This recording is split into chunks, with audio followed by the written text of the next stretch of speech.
know, when everyone was really talking about him all the way back in 2016, I was in China. I was watching all these amazing, incredible ADCs, and this was the best that Europe had to offer. And I am so ecstatic to finally get to cast a game that he is in. So let's talk a little bit about draft, because one of the big things we have noticed all day long, mid-lane bans has been the flavor of the day. We've seen a bunch of Aphelios as well as Senna, and straight out the gate, Thresh, Rumble, Aphelios for the first time in the ban pool. Not going to give that one over to Patrick, or maybe just paying your red side bans due respect. So the LPL has been playing for a week now. They're now in Chinese New Year over at the LEC, so kind of checking in on trends. The LPL has been focused a lot more on those ADC bans, whereas the LEC, like you're talking about, has been much more focused on some of these mid-lane bans. But this game, we're throwing it all out, and we're going much more focused on that bot lane. Double support ban with the Thresh and the Rakan across from Dreams. All right, do not want to give him any comfort whatsoever. But let's talk about what is open and available. The Senna, the Misfortune, some of the champions that we've seen a fair amount. And obviously the jungle pool is still very, very open if anybody wanted to prioritize a pick. But a Braum first pick is a surprise. Oh, it is a Torre special, however, formerly known as North Garen. He's going to be the big Braum player, or one of the big Braum players that we have in the LEC. And I actually really don't mind a priority pick of a Braum. My only thing is that Lucian is open. So the idea is by picking the Braum here, you can either get the MF Braum, or you can get the theoretically the Lucian Braum, and then it also dissuades Forgiven from picking up the MF into the Braum because of how his Unbreakable is so devastating across from her ultimate. Let's see whether or not that gets secured or not, because it's so far the Ornn and the Jarvan. Once again, it's going to be the Varus this time round for Patrick himself. You can ignore the graphic on screen for now. The Kiana was banned away. It's currently the Hovra Mord. So the fact that they had an option to go for a power pick like Lucian that has hit the bench a couple of times this time around, but reach for the Varus, tells me that they want more utility. This bot lane is loaded with utility with this Varus and this Braum. And as you can see, the Mordekaiser pickup, not necessarily the most versatile champion in grabbing hold of people. Once he does, though, he's able to smash them up. So I think he works very well in tandem with Varus and Braum, but you're still giving away that firepower that you could have had to kind of shore up the rest of your team comp. Yeah, I was expecting a little bit more Lucian coming into the week. Yeah, so was I. That's all, and now we'll see where this rest of the comp plays out. I think Schalke are building a pretty big beef wall here. This feels like a protect the ADC type of composition, and when you've got Forgiven, the father of ADCs, why not?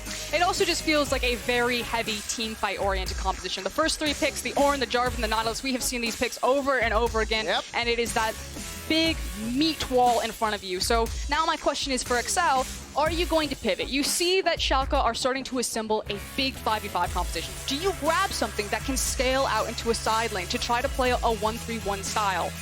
Or do you just kind of like hunker down, also grab for your big 5v5 and say, we'll see you there? Do the bans signal any intent to you? So far, the Olaf has been taken away, obviously with the Jarvan secured here for Gilius. Now they're going to start hitting the pool that Kadril has to offer. And we've not spoken a huge amount about XL just yet, especially ourselves personally, but Kadril was the star player, the face of the team at the end of summer.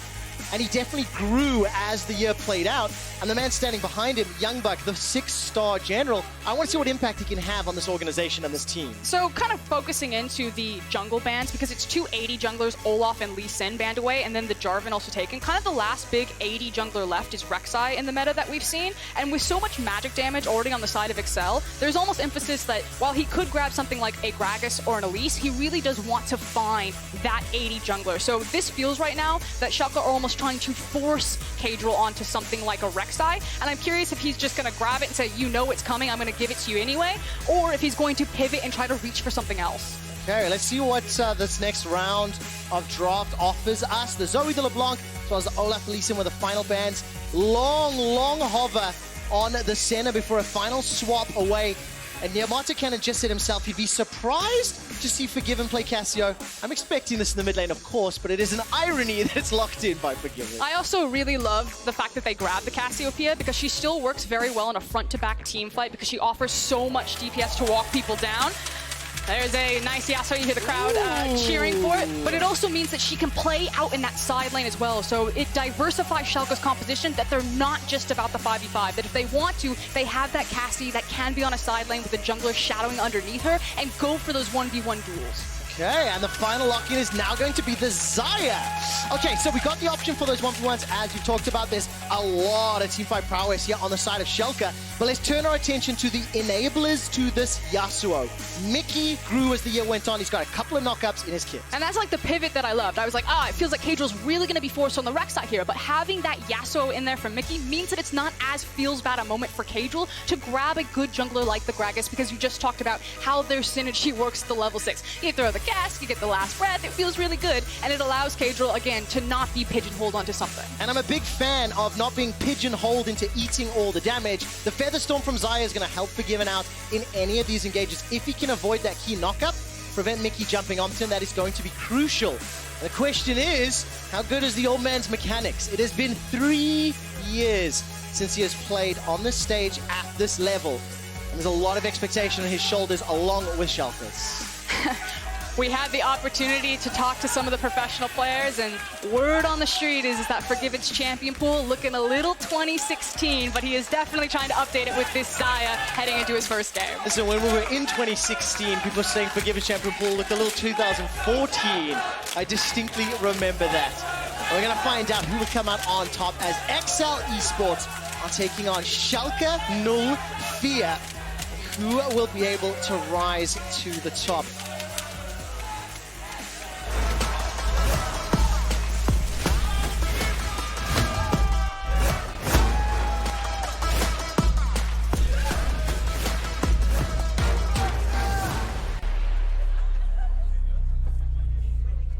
We have a pause, unfortunately. All that build-up, all that hype, all that anticipation. But we can talk about our new sponsor. We can indeed. It's time to have a break, Heather.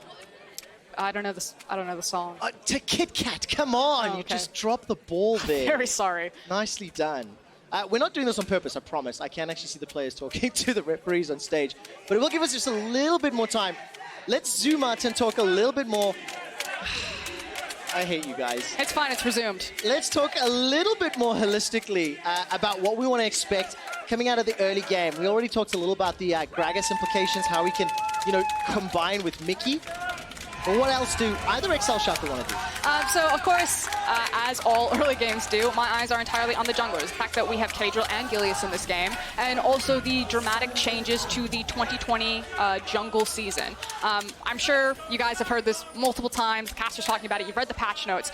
The main point for me is that I think with the jungle changes, it is much more important to be decisive in the jungle. Because again, if you fall behind, if you lose that experience lead, you can just get bullied out. And early game is just so impactful for jungles to not fall so far behind. So I think there's going to be a big gap between who is a good jungler and who is a great jungler. And the 2020 jungle season is just going to rip that open. I think it's going to be very obvious who is able to read state of map, who is able to make decisive decisions, and who has the mechanical ceiling to execute on that decisiveness. I'm really excited to track this throughout the split.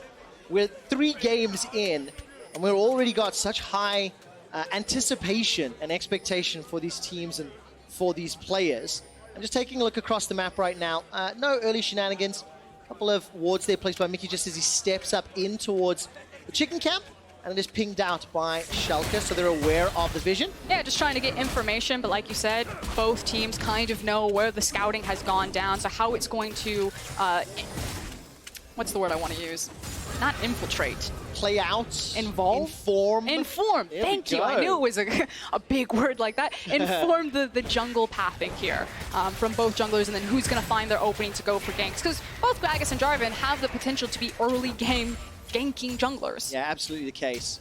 On a personal note, Noscaron, just a reminder, he has renamed for this season to Toure. We actually verified with the player how he likes to say it. Toure it is. I hate that skin. I know Medic and Vedis were talking about it a little earlier today, but it just does not look like it fits on the Rift. I have one rule. We don't talk about skins. I accept that. We'll move on. Forgiven and Dreams pushing forward already into Patrick and Toure, and you can see Gilius starting to clear out the bottom half of the map. It's an Infernal Drake up first. And we're just seeing trading across the map, so nothing really to speak of. Where would you expect action to strike first? It's always going to be about who has priority, who's going to get access to level 2, level 3, kind of these big ganking windows, and then what you're going to do with the priorities that your lanes create. Like, did someone overextend, expose themselves to a gank, or is this just going to be a quiet farm out, which either team would also be, more than happy to do. This aren't either team compositions that are really feeling a lot of pressure to execute anything in particular in the early game. There's opportunities basically every which way you break it. So unfortunately, we're going to be pretty reactionary to what we see going on the map, which is an invade on Raptor Camp. All right, so Mickey already showing an indication that he wants to step forward. Cadril right there with him. These two definitely developed a synergy over the course of summer and started to become heavy hitters here in the LEC. While down at the bottom lane, Toure is busy being hammered away. His HP down to about 50% as Forgiven and Dreams just continue to shove up. No noticeable CS advantage, and I think if Patrick clears up, he'll actually take a minor lead over Forgiven. Yeah, but just trying to be as abusive as possible down there on the Xayah and the Nautilus, knowing that you had information that Gilius was on the bottom side of the map, but Kadra was not. Also now spotted across from a ward that just died on the Raptor camp as he moves up to take Gilius's Krug camp, and Gilius in return then wards the blue side Raptors. Okay, gonna pop that Scry as Bloom, start to back away, so a little bit of trade of control in terms of where the junglers are spending their time. And this is just such a fun start because we get to have this litmus test of how both of these respective teams are going to perform and inform the shape that they're coming out of the off-season on. Because we've seen a wide variety of plays and games today. It just makes it more entertaining to watch. I mean, the reality is it's just kind of like, who's built up the synergy? How are scrims going? Who's rusty? What did you do in the off-season? I don't take a ton of stock or merit, especially kind of in the opening games of the LEC. It's always nice to see exciting games, but like you said, litmus test or just a gut punch. Where is the LEC at right now? It's been, what, 4 months since we last saw them? Yeah, absolutely the case. As it stands, Kadril and Gilius, they're going to be trading objectives and fighting over the chickens. Down in the bottom lane, Forgiven picked up the cull, first item back. No one will be surprised to hear that Forgiven wants to farm, likes to farm. Gilius is going to get a good chunk of damage onto Kadril before he gets caught by the body slam. Support's coming up from Toure, but Dreams is already there, forces the flash from Kadril, and that's nicely done. I really do like that Schalke and Gilius in particular are actually just muscling Kadril out in his jungle. He made use of that ward onto the Raptor camp. He has priority in the bot lane and forces out the flash. And yeah, Kadril does have access to his Predator boots and can still try to force these ganks, but Agragas without flash means that now all of his laners really do have to respect that and keep much more information. Oh my word, is this a solo kill? Flash is available, flash forward. Odo needs to chase down, expect. Solo kill's available, throws out the rupture. One more auto should do it down, bring the hammer down. The slowest moving car chase you've ever watched, but in the end, Odo does walk it out there. Very nicely done, as expect, just miscalculated the damage. Yep, definitely not expecting the damage for Odo to secure. That's my second rule. No, okay. No puns. I'm not going to be able to follow up with that one. You know, I do freak cosplay from time to time. You should know, you directed the last one. Okay. But nevertheless, look, Schalke did a good job there. I mean, correction, Odo did a good job.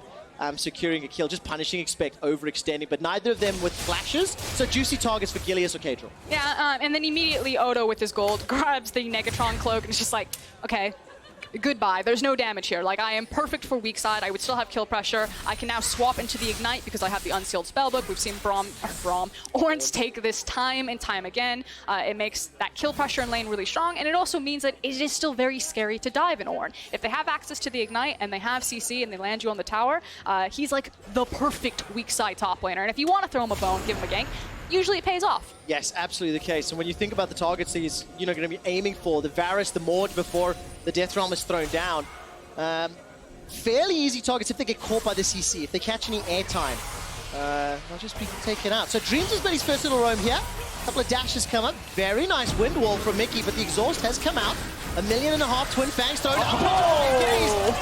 Abadage with the solo kill, despite the threat from Dreams. Yeah, hold up. We may have a bit more of a skirmish. Here comes 3 more. The challengers approach. And they are ineffective, it seems. Just a walkabout. 2 kills to 1,000 gold up. And when you're late to the party, you don't get to play. Just giving them eyes, giving them a nice little wave, walking back to their lane, probably through that vision. We'll see if Braum checks it out. But Abba, he gets a lot of shit. Like last year, his isolated deaths, some of the highest that we had in the league. His arch enemy was the enemy tower usually, but it feels really nice just walking this. Yeah, he had a moral support victory there from Dreams, but that was really just Abba flexing. So good way to start off 2020. And the thing that's quite interesting or quite fun to see is that both Odoamne and Abadage have just outplayed their opponents. I don't want to discount the fact that Dreams' dredge line obviously pulled out the wind wall. That meant Abadaga could land all of those Twin Fangs. But at the end of the day, Flexing got themselves a strong CS advantage. Forgiven's already backed. He's down 11 or so CS, but he's got the Cull. He's got those Berserker's Greaves. He still just wants to keep farming himself up. I do want to put a magnifying glass, though, on watching Dreams and where he picks his moments to roam. That time around, it was when Forgiven was walking back into his lane. But the thing is when you see a name like Forgiven on the map, you're like, he's going to demand that his support stands next to him. They're going to play hyper-aggressive in lane. You just heard Yamato Cannon talking about how they want to contest and challenge it and brute force you out. Dreams was a guy who was really well known for his roaming. It was roaming with Selfmade into Pyrion's lane and causing pressure there. So where is Dreams going to find his moment? Is he going to be on a leash to Forgiven down there, or is he going to be a heavy roam support and try to get involved with his jungler? Well, so far the roams have been successful. We've still got this nice extended farming phase. The first dragon's going to go down. Infernal will be secured. Just small CS advantages in the top and the mid for Schalke, while Patrick on this Varus 85 to 72. Gilius will arrive just in time to watch it go down. And there's no further follow-up, despite some sniffing around here. Dreams got himself the ability to chase down. And waiting to see if they engage. That's a flash forward. The dredge line catches onto Touré. He's got exhaust and flash behind. Feathers have come out. There goes the engage from Gillis. He gets the knockup. Defensive flash from Forgiven. Expector's looking for a target, but it's Dreams. That's going to go down. There will be a trade as Gillius manages to pick up Touré. So far, support for support. And the teleport was expended from Expect. Yeah, so in the end, I'm going to give it a slight advantage to Schalke, even though they didn't get the Drake, simply because they got the TP and nothing else really happened. Kind of a one-for-one trade. If that TP had come out and they got slammed in that team fight and they lost the Drake, then it's a very feels bad, like, Schalke, what were you thinking trying to take that fight? But otherwise, I really like how patiently they played it. It felt like Schalke made the decision, you know what? First few Drakes, also in my opinion, don't really mean anything, as long as you don't lose control of that soul. And you've heard it time and time again from all of the casters, that it's really the Dragon Soul that matters. You can kind of give away those first few Drakes because the stats don't necessarily mean anything, as long as you fight for the back three, and especially that soul. And I feel like every single time the soul's been available, we have seen big team fights around it. And we've seen a couple of dramatic fights, in fact, over the course of today, as well as when we're watching leagues around the world. But kind of to continue on it, I like the fact that Schalke were like, we're not going to try to force this fight, but if someone steps out of position, we're going to try to grab the pick. And I think that was their goal there. It just happened to be a one-for-one trade. This is a really, really fun game because, Frost, I'm going to try to paraphrase something you said to me about Schalke when you're talking about them, with them being sort of like a benchmark type of team. When you look at the experience of the players, the pedigree of the players, the expectation on their abilities, this is a team that if they can brute force their way through individual matchups, they can just pull ahead and start to take control of games, and we're kind of seeing that now. My prediction is that Schalke are effectively the benchmark. You must be this good to ride the LEC ride, and if you just get kind of bullied around by Schalke's players just because of their raw talent or individual skill, then you're not going to be a top team in the LEC. So you see that XL are keeping even with them, Expect even flashing forward. He wants some revenge, doesn't manage to get the mace to land. Good damage back from the Bellows Breath, but Expect has got so much HP to play with. 150 to burn through, no flash to chase, and Odo's able to walk away with his life. Yeah, saving his flash as well, but that's still Excel now getting the Infernal, now into the Rift Herald. You can see that Kadril has slipped in underneath here, really wants to use this top and continue to funnel golden resources onto Patrick here. And I'm just trying to see where the rest of the map is for now. Dreams currently not by Forgiven's side, making his way to the top lane. Forgiven can smell it. He doesn't have flash. His ultimate is just about to come up, so very good map awareness to not step forward. Now bot. All right, the Orn Horn has been summoned. That's the flash. Will not find the knockup just yet. Gilius throws down the Cataclysm, and Odo Omne picks up his second of the game. 2-0. Nearly a 20 CS advantage, and that extends the gold lead to 1,500 in favor of Schalke. So where Forgiven could sniff that the gank was coming, unfortunately Expect gets the memo just a little bit too late there as the 2v1 crashes. And all kudos here to Schalke. All eyes on Forgiven. All talk about Forgiven. Everything and stories and hype. And it's Odo and Abadaga that are stepping up and being like, yo, guys, we're here, we're good. Because that's the thing to remember about this roster with Schalke, is that it actually just isn't the Forgiven show. Odo had a phenomenal end to his 2019, and he seems to have picked it up, especially on a pick like Ornn, where you're like, ah, yeah, you'll blow the horn, you'll have the ultimate, that's nice, but you're not going to find anything else, and he's found 2 kills. Well, let's talk about XL and what they need to find to claw their way back into this game. Expect did almost win that 1v1. Cadril and Mickey, they continue to power up nearly level 11 on Mickey, so that's going to be a big power spike for him on the Yasuo. And I think it's really important that they're continuing, again, to funnel gold into Patrick, because Varus is that 2-item power spike champ, and by giving him access to a lot of these plates, you're trying to springboard him there, whereas Xayah is still waiting for the 3 items to really be competitive. So it feels like Excel have a very clear game plan with their composition, where the windows that it's strong, and they're trying to get there as fast as possible with that Rift Herald place. Yeah, and you have to give all kudos. They got the first Dragon, they got the first Herald. They are millimeters of HP away from getting the first tower. So that gold lead is, relatively speaking, insignificant. As long as they can keep their primary carry, who's the most farmed in Patrick's Varus, alive and well. Because there are some pretty hefty advantages from the mid and the top lane from Schalke's side. Hold on, though. We're starting to have some of that muscle force come in. Nope, Schalke have pulled off for the blue buff. Thought for certain, or for a second there, that Gilius and Abadage were going to take a little bit of a walkabout down bot. Not this time round. Waiting to see where the next big play is. I mean, we're 14 minutes in. Tower has not yet fallen, but very, very close to it. And if this Mountain Drake goes down not too soon from now, 50% odds on whether we're going to get ourselves a Cloud or the Ocean Drake on the Rift, rather. This is a really nice window for Schalke to approach and to grab the mountain. I have a feeling that if Excel were actually in position, that Schalke, like the Infernal, would just kind of say goodbye to that one. It's not worth fighting over. We're not necessarily in a power point to do so. But because Excel didn't have the back timers, weren't on the map for the play, just good read. Schalke like, let's go. Okay, so let's talk a little bit. We saw the animation there from the observers. Cloud Rift, what do you think about it? Do you like it? We've had a lot of discussion about the Cloud Rift in general. I think there's a lot of champions that really benefit from Cloud. Obviously, a champion like Nautilus is going to be the first that comes to mind, not only having kind of lower CDR on things like the ultimate. I'll hold the point. Well, we'll find out. Dreams is able to stay alive for now, but the rest of Schalke are making their way in. Odoamne, he finishes a teleport. There goes the Call of the Forge. Got flashes from Patrick and Toure for 1 TP, I call worth. Yeah, there's that Braum specialist that you were hoping to see, and I just want to echo what we heard on the analyst desk, because I agree with it. I think Patrick and Toure are so hungry to prove themselves. Now they need to prove they can defend this tower or not concede more. Look at the minimap. Expect and Mickey are pushing mid and top. Schalke, however, they want to secure tower first blood, and I think they will just about get it.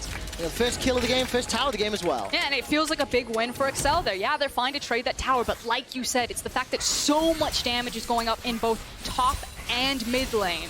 While you have a Gragas ultimate, Excel know that Schalke wouldn't be able to force the re-engagement, but Cadril can. Running! That was a very good Feather Storm, forgiven. Exactly the reason you pick the Xayah into this team comp, but it's not done yet. Dreams, flashes, gets the ultimate. Chain of Corruption goes between the uprights. Schalke do not concede anything, and now Excel are trying to force the play. Expect TP'd in. They should be able to get the tower. Yeah, that's the thing. Excel still have a position on the wave, however, so yeah, the ultimate from Varus splits the wickets, but kind of damage done. They trade 1 for 1. You still got so much damage done on the mid tower. Push it all the way down. In the last 2 minutes, Excel still win out on that. Absolutely the case, and the fact that top tower can go down so quickly. This is such a close game. That gold lead, irrelevant. And now the first big ticket items are pretty much completed across the board. Proto Belt, Static Shiv, Blade of the Ruined King.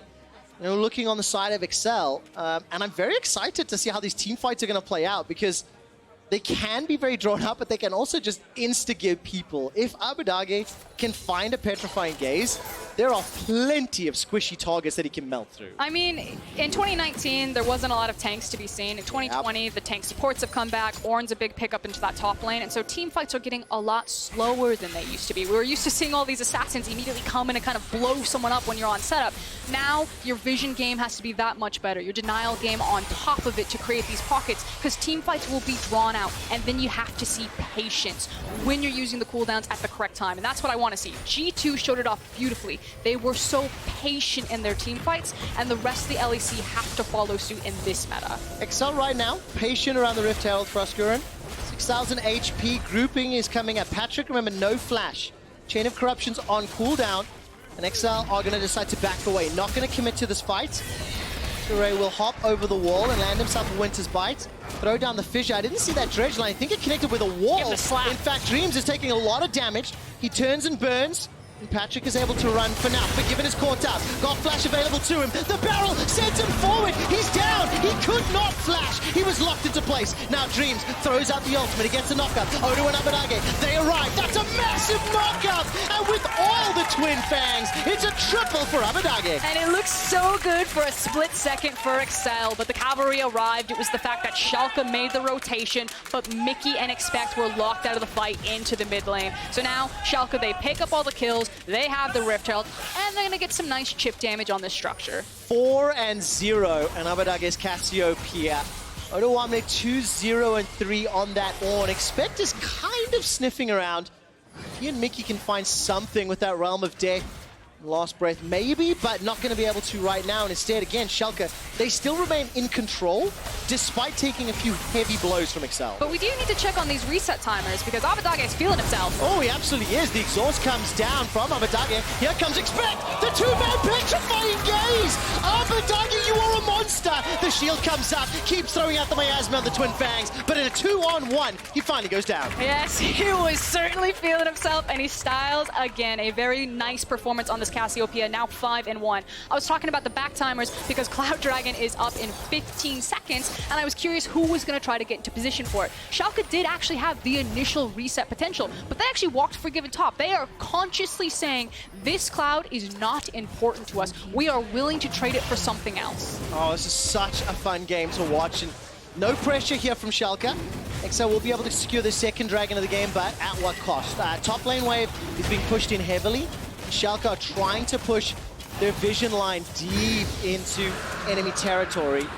Gonna have a lot of information to work with. And you know, we talked about that top lane tower that Expect was pushing 5 or so minutes ago. Still standing, still alive. So gotta give some credit to Schalke for defending it. And now all of a sudden, Excel, they've got to look for some more opportunities. I mean, or you could take the LS approach, and by that tower still being up there, the fact that Excel are pushing minion waves into it.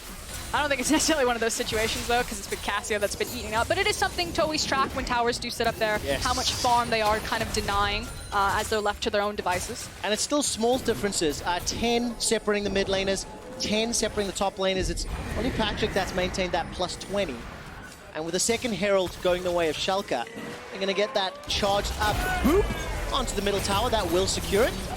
Frost, the observers really like your point. They're actually showing you the turrets killing the minions. And I can't take credit for this. LS talks a lot about this on his stream as well as the LCK cast, so shout out up there. And it's when you have these towers up and you push these waves into them, these minions now are being picked up by Abadage, but whenever they hit that tower, they're actually just going nowhere. Yep. And so you just have to think up over time how much gold isn't going into your pockets, even though it feels like, okay, towers are down, that means I have more control over the map. But in situations like that, you gotta do the math. Yeah, exactly. And it's where do you prioritize your time? Where do you put your resources?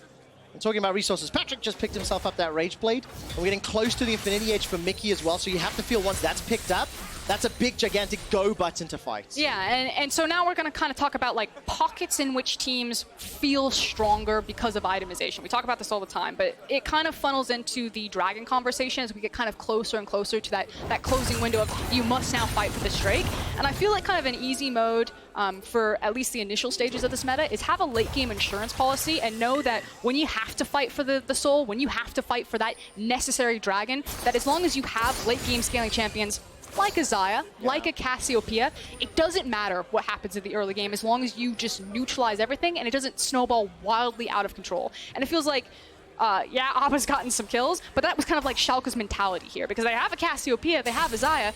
Eventually, they are going to turn their eyes to these Dragons and stop giving them away to Schalke, or excuse me, to Excel, and they're going to feel so strong when they do it. Yeah, absolutely the case. And slightly abstract question while we were setting up for the next fight, but do you think either of these teams will benefit more from the Cloud Soul? I'll give you a moment to ponder Nautilus. it, because it is going Cassiopeia to look like an engage, and I will explain what that is in a moment. Now, let's quickly look at this. Kadril is waiting in the wings. Patrick is nearby, and Mickey can make it if a fight were to break out, as both teams are posturing.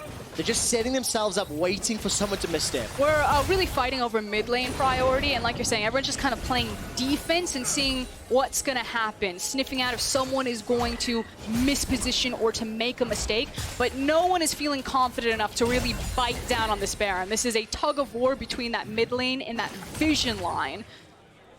And the eventual price that people are looking towards is going to be this Cloud Soul. So definitively better on the side of Schalke, passively gaining 10% movement speed. And after you cast your ultimate. Definitively better. That's what you said. That's what I heard. There's a lot of champions. I really like the utility of Cloud Soul. There's a lot of champions in this game that make use of Cloud. I think, in my personal opinion, the best one is Nautilus. Nautilus used to be once he got access. So definitively. I'm putting words in her mouth. Of course not. Yeah, quote me. But now, like, in context of this game, you know, the obvious reasons here, Nautilus being able to chase and lock down with the CC. Chain of Corruption was committed there. That could prove painful if Schalke can find another engage. They didn't find a kill. Yeah, I know, but if they get jumped on, they're in trouble. We're making eyes. So the reason why I bring up Nautilus is because this time around he's got the Ninja Tabi. Oh no, I'll hold it. Okay, he's good. He's got the Ninja Tabi, but it used to be that when Nautilus had Moby Boots, he didn't actually have to do anything. He didn't have to ult you, but it was the threat of having the movement speed of running at you with the ult that created so much zone and so much pressure. And so obviously on a Cloud map with Cloud Drake, it's going to kind of be the same thing. So we'll see how Dreams is able to kind of exert that pressure, even if he doesn't pull the trigger on the ult. Yeah, it's like those whack-a-mole games. The threat of being Okay, hit. get excited, Trevor, because it's warded. All right, look at the mini-map. Great vision here. Schalke fully aware. Excel are making the way in. Teleport coming down from Expect. He's going to be lost in the fight. Abadage is not going to be able to find the stun just yet. Now Baron is hammering away Forgiven. He flashes at the wall. Cagel's gone low. The first to fall is Abadage. He's the most fed member of Schalke. It's at the cost of Cagel, though. So far, it's a 1-for-1. The feathers bring all the damage back into XL. And Forgiven buys time with a stopwatch. They continue to trade kills. 1-for-1. 3 down the side. Make that 4 for Schalke. Expect is now going to try and run down Dreams. He does not have that Cloud Soul to run away with, but he's able to escape with the dredge line. 4 for 3. No, 4 for 4 at the end of the fight. It was so close. Only 2 survivors from this great Baron play, and there was a lot of outplay. So let's talk about first and foremost the decision for Schalke to do this. They have the Cassiopeia, they have the Xayah. They feel like if you leave it alone for a second, we can burn it. But Excel do show up just in the nick of time, and then it's outplay after outplay, especially for Forgiven on the back half of this fight, to get the flash out of Patrick into a stopwatch. And Patrick turned away from the petrifying gaze. Yes. Following Cassiopeia flying at him, he turns, he avoids the stun, and just turns it around. Now, I'm not gonna lie, the first few minutes of this game, I felt like Schalke were making some great punches, but at no point has Axel been out of this game. They got the first Dragon. They got the first Herald. They're tied for towers. The gold lead is irrelevant, and you can see when the team fights happen, these are so fun to watch. And with so many key summoners and ultimates down right now, and again, we talked about kind of those pockets, those windows of power, you can see it in the itemization. Varus has 3, you've got 2.5 on Xayah. So obviously in this current pocket, Exceller, again, we're gonna come in, we're gonna take the Dragon, and that means your window is getting shorter and shorter, Schalke. I see your decisiveness to pull a trigger onto a Baron. The Dragon fight is coming. You only have so much more time to ramp gold onto Forgiven and get him into a place where he's ready to fight. And one of the things I'm going to have a lot of fun with, once we get some time to review these games in VODs, start looking at the decision-making and the tendencies of this XL squad. We know they've got a deep 10-man roster. We know Youngbuck was brought in. The organization made changes. We know they won the Neo Surf Cup. But what I'm interested to see is, can we see the flair of Youngbuck on how teams play and how they treat different aspects of the game? I haven't had the chance to quite digest it yet, but it's something we'll have a whole split to look at and talk about. Before we look at Youngbuck, I also do want to point towards Dylan Falco, because I see Abadage right now on this Cassiopeia. He's a big deal. He's very powerful right now, and there's not once that Abadage has really looked towards that side lane. We talked about it in Champion Select that a lot of other LEC teams would use Cassiopeia in that capacity because she is such a good duelist, especially if you can have Helios on Jarvan kind of shadow underneath her. But Schalke last year, and it seems also this year, have this tendency where they just always want to group up, which, don't get me wrong, their comp is also strong there in a straight 5v5, and maybe if you have Forgiven on Xayah, you're like, it doesn't matter, I don't need to play a side lane, I just need to stand next to this guy. But it's things to keep track of like that. The fact that Schalke still haven't really diversified their playstyle. They don't feel super comfortable playing out into those side lanes. And it continues to hold true. It does indeed.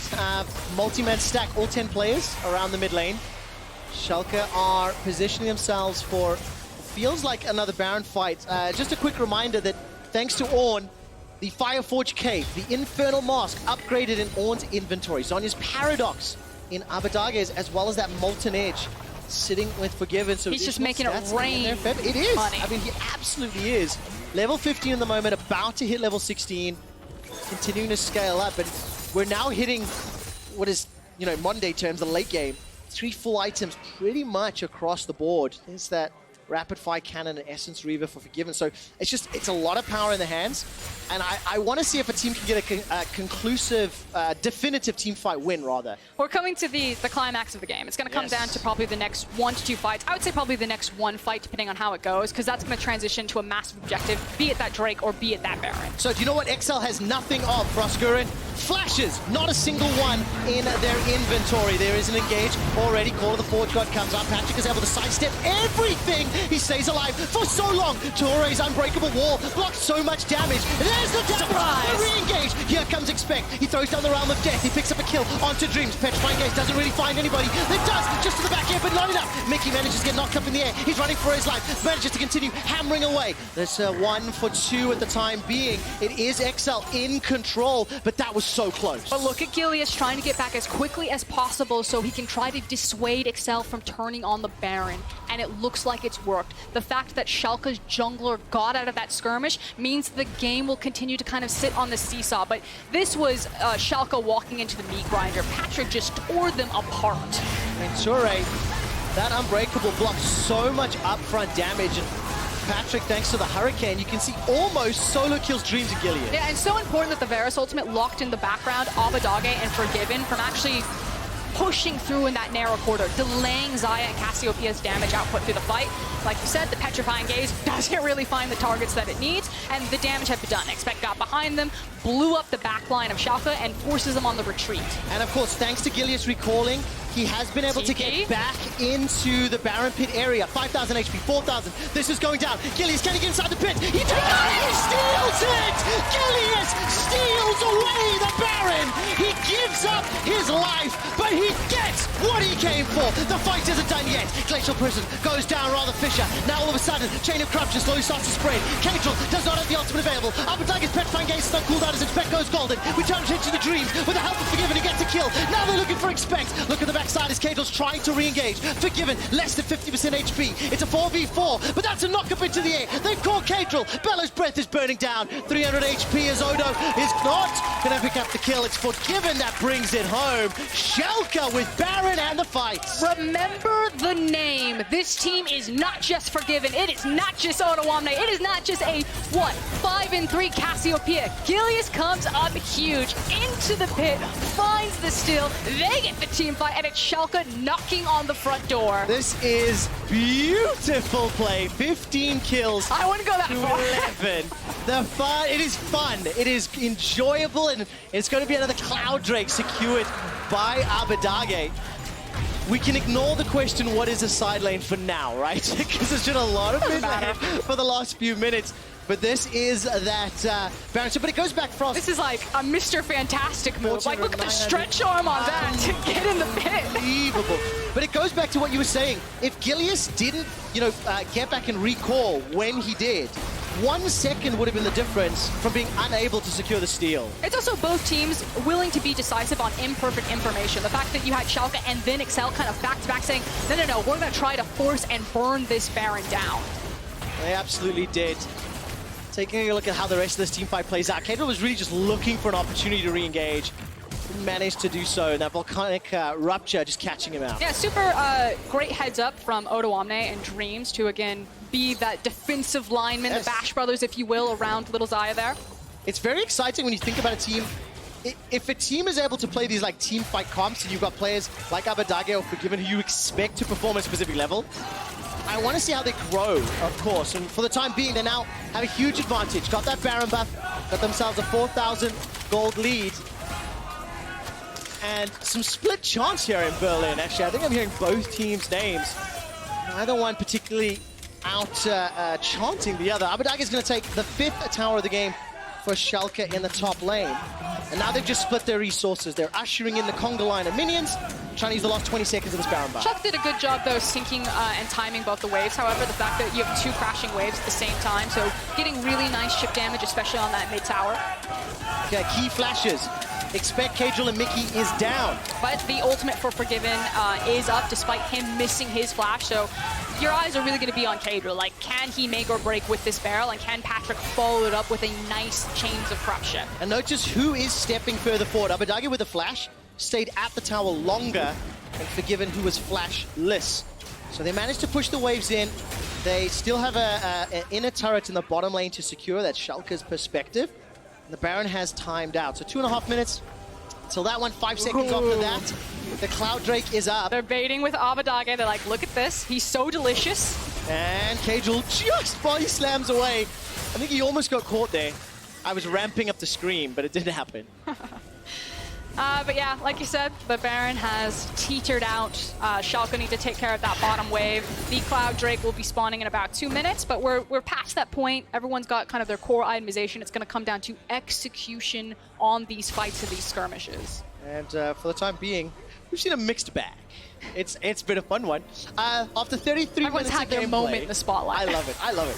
After 33 minutes of gameplay, Frost, you had a pre-split sort of power ranking, if you will. How would you rate the team's performance 30 minutes in from what we've seen versus what you were expecting, you know, of these players and of these organizations?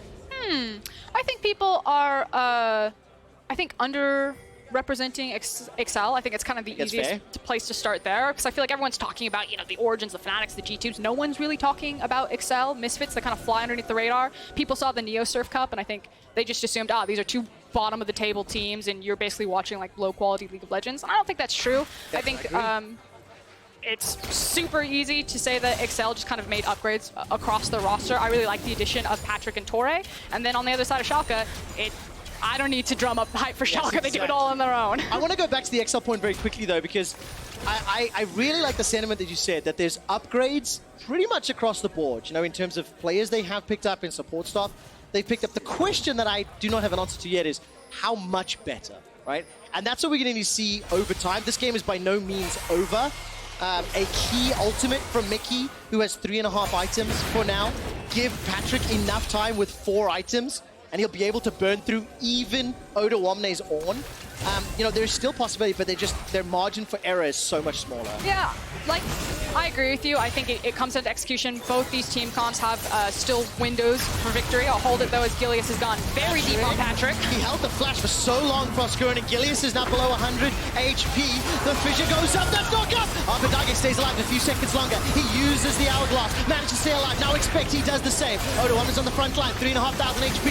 Forgiven, playing front line ADC. He side flashes, continues throwing out the feathers, throwing out the ultras. Feather Storm to dodge away from the engage from Cadril. He stays alive long enough to keep putting the damage down.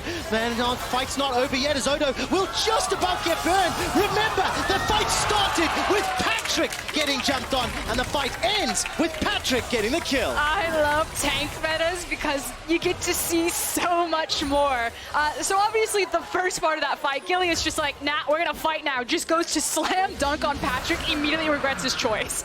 And then the back half, Forgiven just going God-given mode, as now the Baron and a TP back in. This is fantastic. Gilius is across map, he's not there for this. No, he's not. Abadage can make it for the follow-up fight. Petrifying Gaze is available. Baron is not being burned down quickly enough. There is some support coming. They have to fight, coming. They don't have a smite. Gilius is going to make his way in, 3,500. Cadril is going to go over, throws the barrel, sends Forgiven away. But the Baron is enlisted to help Schalke. Abadage with the Petrifying Gaze. Patrick gets the double. He's not done yet. Turns his attention to Abadage, who's locked inside the realm of death. Piercing arrow comes out. That's a triple. Actually kills secured by Cadril. In fact, crucially, the Baron was interrupted and Gilius is alive. He's done it once! TP coming back in from Odo. Can he do it again? Call of the Forge God, it is available. Blow the Ornn horn and bring the game to a close. Not yet. Look, Schalke lost the fight, but they prevented the objective going down. That was such a smart call from Excel, though, to see that the Dragon goes down and that Gilius is across map to immediately turn on the Baron. It almost pays out for them. Expect with the flash to grab hold of Forgiven. Okay, we gotta go all the way back. Now remember, Gilius tries to dunk on Patrick. It's Patrick that then dunks on Gilius. Gilius like, I'm out, man. I don't want anything to do with this. And check out, he expects Hourglass to dodge this Cassiopeia ultimate. Oh, haha. Hundreds of thousands of viewers making that sound effect right now, but all credit. Wait, I think he might have ulted. I can never tell with the spectator. He manages to also like side flash and then feather storm the follow-up engage from I think it was Cadril there. Just fantastic individual play in what was an extremely exciting fight. I feel like I can never see the Mordekaiser green enough. Hold up. This was the replay of the follow-up fight as Schalke were able to dissuade the Baron, the mini-map. Oh, see, I thought I was already, I was back in. I was like, okay. I got you, Frosco, because the teams are poising to fight. Yeah, the flash from Expect there to grab hold of Forgiven in front of the Baron fight. If Forgiven survives there, that might be the Baron for Schalke, so yeah, absolutely. I mean, knife's edge. There are so many plays that you can break down this game. Keep your eyes on the items. You know, Abadage, 5 items completed for now. A 5th secured for Patrick. 68k, 65k, 17 kills, 15. Oh, the tension is building. The engage comes out somewhat. Watch Cadril come down. Realm of Death throws down. Odo and Expect, they're locked inside. But watch Cadril. What's he going to do with the ultimate, and how much damage will Mickey do on the follow-up? That's the big thing. Okay, not going to find it just yet. I'm looking for the explosive cast. There goes out the ultimate from Dreams. The knockout Gilius manages to put down the Cataclysm. It's a trade, 1-for-1. Jungle for top pitch, find Gaze. Locks down Torre. Unbreakable wall, still standing, still alive. It saved Excel. Torre's unbreakable wall blocks all the damage, and Patrick puts the nails in the coffin. And it is the bot lane from Excel that popped off. Cadril's ultimate came out, and Mickey wasn't even near it. There was no follow-up, and I thought for sure Excel were done. But Patrick and Torre plant their feet and finish off that team fight. 30-second death timers as the base is now being pushed after being down the entirety of the game. Excel stand up and say, we will not go down without a fight. The world was yelling, God-given is back, and Excel said, hello, this is Patrick. Excel take down Schalke.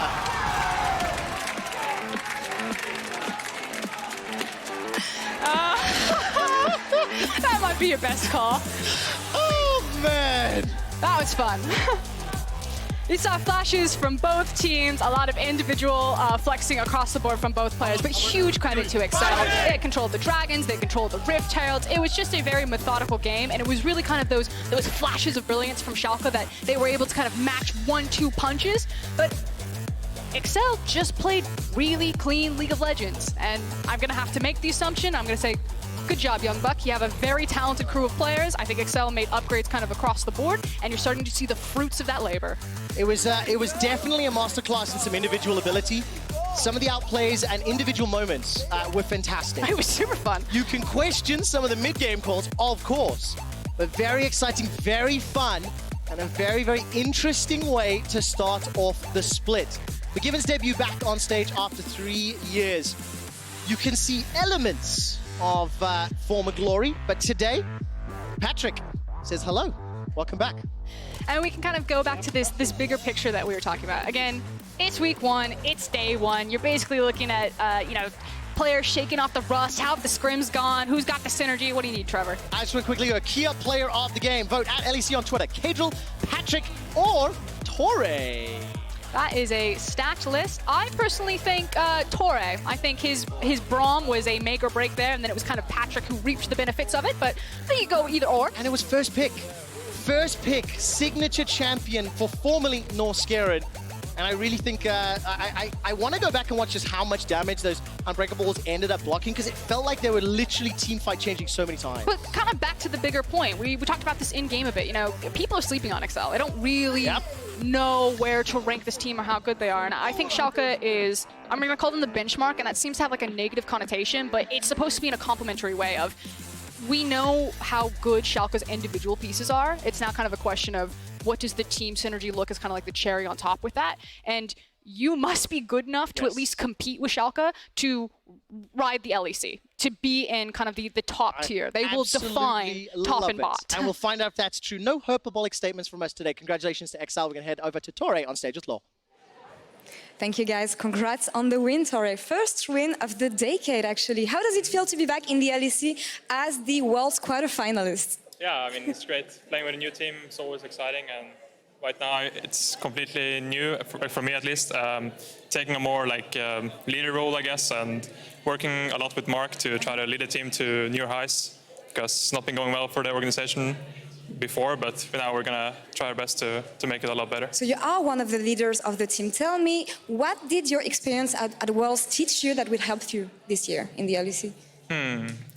Well, I think for me, mostly I'm a lot about enjoying playing. Like, I want to have fun when I'm playing, and I want my teammates to enjoy scrims. And I think it's really important to have a great environment, and it's kind of like probably the thing I'm focusing the most on right now. And I just wanted the guys to have fun, but also try hard, of course.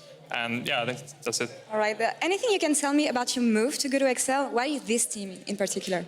Well, yeah, I wanted to play with Kadel again. I played with him probably one of my first professional teams in Schalke, and yeah, I really enjoyed playing with him, and I think he's improved a lot for the short time he's been playing jungle.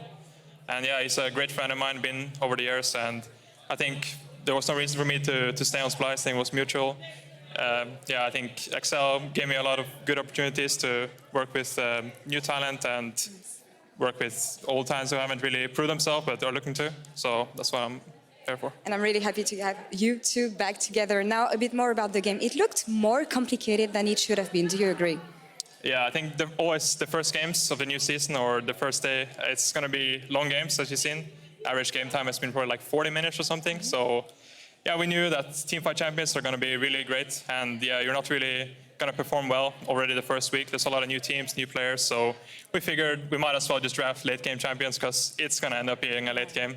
So, yeah. And I love the last team fight from you guys. Let's take it out here. Let me know how it happened. Oh, well, yeah. Dehan here was talking about that he was going to ulti someone to maybe start a fight, because we were looking for engage, and the game wasn't really going anywhere. But I figured we have the better late game champions or team fights, so it was good for us to look for a fight. And yeah, we got some good positioning here, and I think Nautilus made a bad engage with Jarvan here.